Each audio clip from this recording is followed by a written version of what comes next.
So, you know, the 76 will be good for the consistent damage, but Color Hex is going to be able to just play here at range and see just the angles He's he's able just to get. chilling! He's just hanging out in the back corner and he gets 3! No one was there to bother him, he didn't even reveal himself. How would the Defiant have...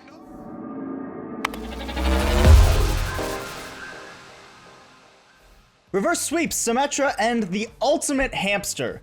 The third day of Stage 2 of the Overwatch League proved to be no less interesting than the first two, as there were no shortage of wacky things brought out on stage.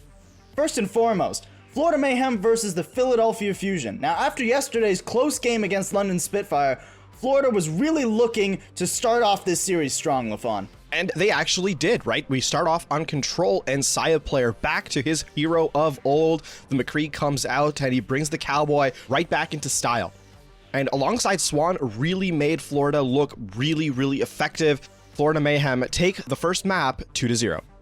But it wouldn't last for Florida Mayhem as we moved on to Temple of Anubis. Florida struggled to make a meaningful impact against the Baptiste 3-3 composition that Philadelphia Fusion brought out, and once Carpe got on the Hanzo, it was all over for Florida's defense. Yeah, the Philadelphia superstar, we all know what he can bring, and Click Heads is one of them, and Hanzo, a very good hero for that. So Carpe helping Philadelphia to tie up the series 1-1 at the half. Your Immortality Field comes out just at the last moment, keeps him alive for now, but now Zephyr getting D-Max as he tries to deal with Carpe. It's not going to work, and Philadelphia Fusion rolling over the Florida Mayhem right now. The last members trapped back in the little room, and that's all you need if you're Philadelphia Fusion. It's a story of momentum, and it continued here in this later half of the series as Philadelphia, looking entirely in control of the series, roll through their offense, and then Florida on their offense struggled to complete the map despite running both DPS and the 3-3 composition.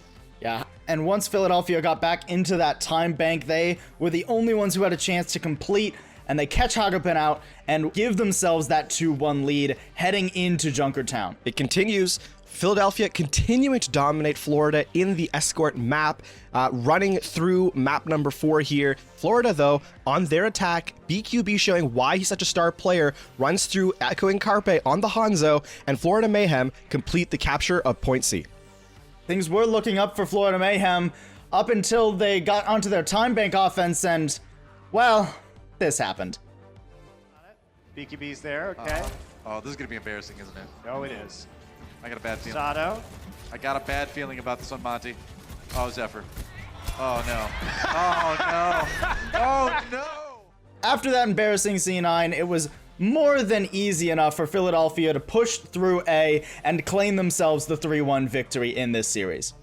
Florida Mayhem, things looking a little bit up, but still a lot of work to be done here, and hopefully next week we'll have a better showing for themselves and trying to get that first win this stage. Toronto Defiant versus Boston Uprising, and I'm37 completing his Overwatch League speedrun, already in the starting lineup, day number 2 for this man, and the Toronto DPS star already showing what he's capable of. Yeah, but it was Ivy who came out guns blazing on the first map, managed to single-handedly carry Busan and give his team a 1-0 lead in the series. Map number 2, Assault, it would be Hanamura, and Toronto with their bunker comp, Neko, on the team looking a lot like a carry on the Baptiste there, Paul. Yeah, looking to stick it to his old team of Boston, and despite some heroics from Color Hex with a nice barrage, Toronto Defiant managed to take that map and give themselves match point in this series. In the back part of grenades when RCK, we don't just have, okay then! Yakub drops in with a pile driver and he's got 2. Kelex went down first, no resurrect, and Blase was second with the wrecking ball. The Defiant have opened this fight up in a flash. It was. You're up 2-0 after the half, but Boston not dead yet. Hybrid was our next map, and Boston very resilient, looking to bring this series back. Yeah, you have to call Boston resilient, right? I mean, prior to this, they completed 2 reverse sweeps in a row. Going into Eichenwald, you knew they weren't going down without a fight, and Color Hex on the Bastion certainly proved that. This man has been a revelation on the DPS role, kind of struggling in the Goats v Goats matchup on the Zarya, but when he's free on the hit scan, when he's free on the projectile, you know he's going to click well, and he does indeed. So Color Hex really, really helping out Boston to take map number 3. A lot of line of sight. It looks like Kelex is hiding right now.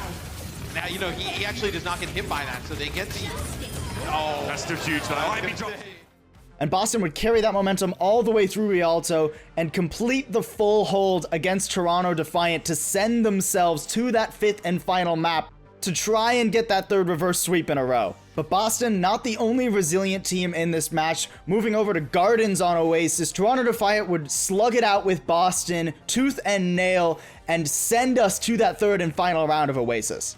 76 will be good for the consistent damage, but Color Hex is going to be able to just play here at range and see just the angles He's he's just able to get. chilling. He's just hanging out in the back corner and he gets 3.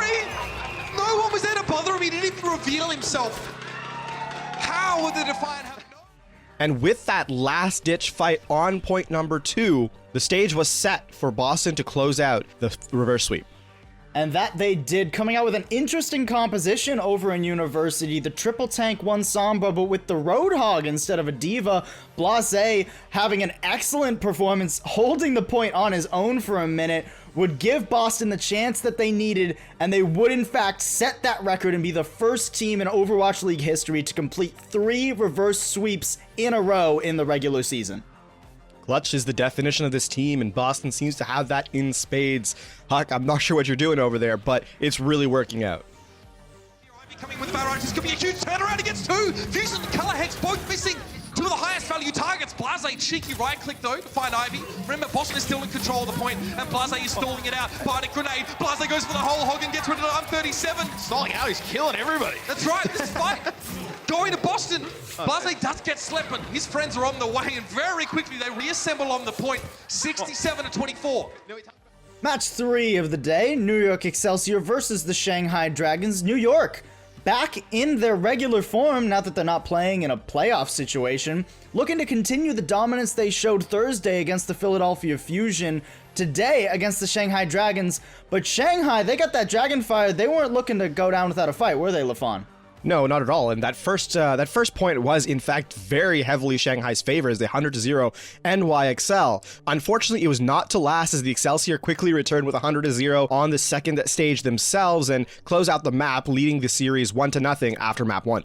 Falling first, the flex supports finding death on both sides, but Kamsu coming in for the kill there. Ding has to go way far away to try to avoid the damage. Hey, looking for the kill, finds a rocket to the face instead. And New York, yep, slowly leading away players. That's going to be Shanghai. Probably able to grab this one first. Ding, he's not afraid of going anywhere with this Pharah.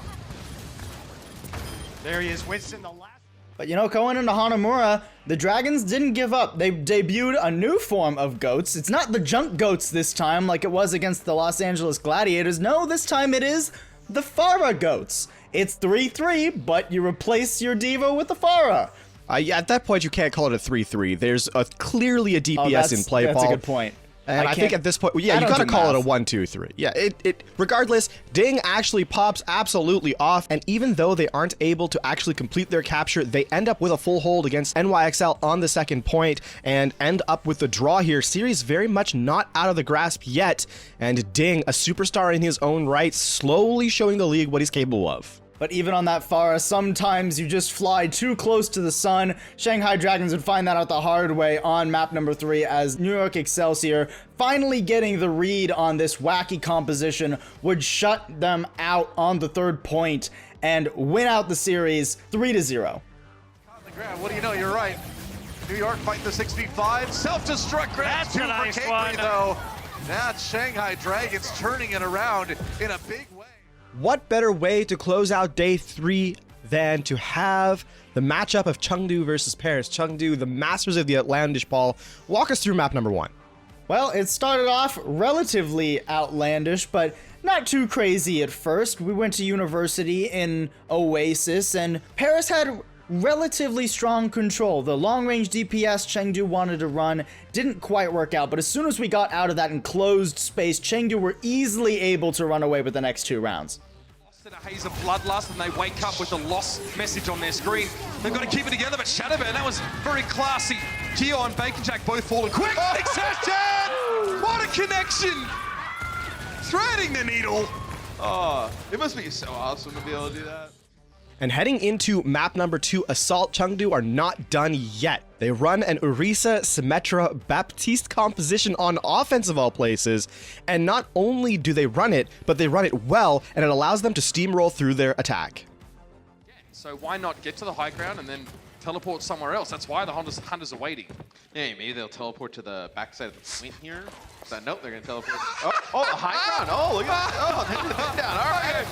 Next stop, point A. Why not? Oh, dude, Shonen Hunter's set up. So Jinmu in a really safe spot, to be honest. In the back corner there is Junkrat now, and if Eternal want to try and touch the point, they face his wrath. Going to be an amplification matrix as well. Cruiser's immortality field has been taken down. Cloudy also falls to Elsa. Chengdu just refused to play the game like anyone else, and it is fun to watch. Cruise down, Shadow missing Elsa is charged up and ready to rumble. He's doing so much damage right now, and with the teleporter, he's using it just to reposition himself. Oh my god, this guy is just tearing Paris Eternal to shreds. Fully charged, doing absolute max damage. And Paris with a decent time on their offense the first round, but they weren't able to complete B twice. Chengdu on their time bank round, however, would run the same comp, do the same rotation, and complete with the same speed. Run it back. Run it back. That's all it takes here for Chengdu, and at the half lead, 2-0 in a very, very dominant matchup here against Paris. Talking about domination for Chengdu, they managed to steamroll their offense and then hold Paris inside their spawn room for the majority of their 4-minute time bank for point A. Paris eventually managed to cap, but it just wasn't enough. Not enough indeed, and Chengdu, they would complete the map leading 3-0 and head to close out the series looking for that final 4th map to complete the sweep against Paris Eternal. Not quite as dominant on Rialto as they were the rest of the series, but it was more than enough to secure that perfect 4-0 sweep for Chengdu Hunters in the last match of day 3. Make sure that you come back here if you like these videos to like and subscribe, and if you didn't, we're always looking to improve. Leave a comment down below. That will be it until next week. We will not have a recap for Sunday, but make sure you tune into Elo Hell Esports for some more Overwatch content.